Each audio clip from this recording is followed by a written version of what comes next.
ఈరోజు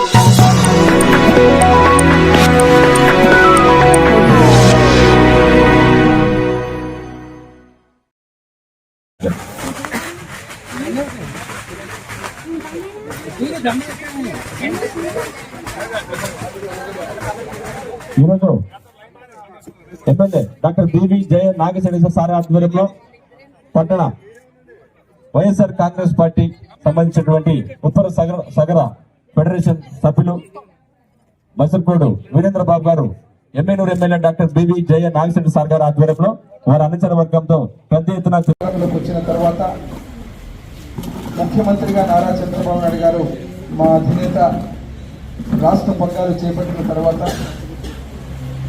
ముఖ్యమంత్రిగా ఎమ్మెగనూరు నియోజకవర్గం నుంచి గతంలో కీర్తి శేషన్ నా తండ్రి బివి మోహన్ రెడ్డి గారి రోజుల నుంచి కూడా బీజం వేసినటువంటి అత్యంత ముఖ్యమైనటువంటి ప్రాజెక్టు విషయంలో ముఖ్యమంత్రి గారితో చర్చించడం జరిగింది. వారు చాలా స్పష్టమైనటువంటి హామీతో పాటు ఎటువంటి కార్యాచరణ కేంద్ర ప్రభుత్వానికి సంబంధించినటువంటి అన్ని స్కీమ్స్ లో కూడా ఎమ్మెగనూరు నియోజకవర్గానికి సంబంధించినటువంటి అత్యంత కీలకమైన 4 అంశాలు.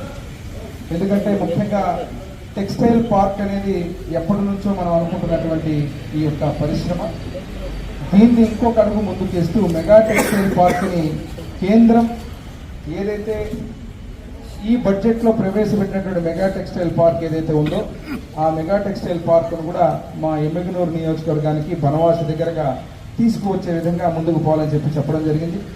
రెండోది, ఇటు చేనేతలకు అటు ఎంప్లాయ్మెంట్ అన్ని రకాలు కూడా ఉపయోగపడే విధంగా ఈ కార్యక్రమాన్ని చేపడతామని చెప్పడం జరిగింది. రెండోది, ఎప్పటి నుంచో ఉన్నటువంటి ఇక్కడ లాజిస్టిక్స్, ముఖ్యంగా పరిశ్రమ రావాలన్నా ఏ కార్యక్రమైనా జరగాలంటే ముఖ్యంగా లాజిస్టిక్స్ అంటే ముఖ్యమైనది మనకి దారి. ఇక్కడ ఉన్నటువంటి మనకు ముఖ్యమైన సమస్య ఎమ్మెగనూరు కావచ్చు, మంత్రాలయం కావచ్చు, ఒక పక్క మూలగా ఉండి దాదాపుగా ఇంటర్నేషనల్ ఎయిర్పోర్ట్ ఎయిర్పోర్ట్ ఏదైతే ఉందో ఓర్వకల్ దగ్గర దాదాపు 150 కిలోమీటర్లు.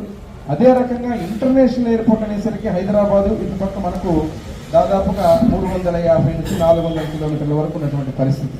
కాబట్టి ఈ ప్రాంతానికి కర్నూలుకు చేరేటువంటి సమయాన్ని తగ్గించాలంటే ఇక్కడ మనకు ఒక 4 లేన్ రోడ్డు ఏదైతే ఉందో NH to NH, ఎక్కడైతే బళ్ళారి నుంచి మనకు కర్నూలుకు దాదాపుగా via Yemmiganur national highway central సంబంధించినటువంటి స్పాన్సర్డ్ స్కీమ్ నుంచి NH ద్వారా ఈ యొక్క రోడ్డు రావడంతో ఇక్కడ ఎమ్మెగనూరు ప్రాంతం ముఖ్యంగా కర్నూలుకు చేరేటువంటి ఆ యొక్క సమయం తగ్గించడమే కాకుండా బ్రహ్మాండమైనటువంటి రోడ్డుతో 4 లేన్ రోడ్డుని తేవాలనేది ఆలోచనగా, ఈ ప్రభుత్వ ఆలోచనగా ముఖ్యమంత్రి గారి దృష్టి తీసుకుపోవడం జరిగింది. దీన్ని అత్యంత హైయెస్ట్ ప్రియారిటీలో పెట్టి వారు ముందుకు తీసుకుపోతామని చెప్పడం జరిగింది.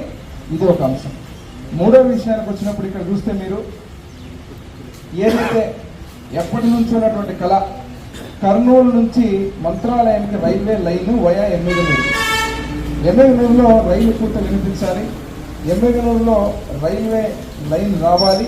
ఇక్కడ మా ప్రాంతానికి ఏదైతే లాజిస్టిక్స్ సంబంధించినటువంటి విషయంలోనే ఈ రైల్వే ట్రాక్ సంబంధించినటువంటి దీన్ని కూడా ప్రతిపాదన పెట్టి గతంలో మా తండ్రి గారు ఉన్న రోజున DPR, మళ్ళా నేను అసెంబ్లీలో 2014లో అడుగు పెట్టినప్పుడు కూడా దీన్ని 2019లో మళ్ళీ DPR స్టేజ్కి తెచ్చిన దురదృష్టవశాత్తు మా అధికారం లేకపోవడం జరిగింది. కాబట్టి ఈరోజు ఈ కార్యక్రమాన్ని చేపట్టాలని చెప్పి దానికి బీజం మళ్ళీ DPR స్థాయి నుంచి ముందుకు తీసుకుపోయే విధంగా అత్యంత సన్నిహితంగా దగ్గరగా ఉన్నటువంటి లైన్ ఏదో ఆ లైన్ నుంచి మళ్ళీ ప్రపోజల్ ముందుకు తీసుకెళ్లాలని చెప్పి దాని మీద డిస్కషన్ చేయడం ముఖ్యమంత్రి గారు చెప్పడం జరిగింది.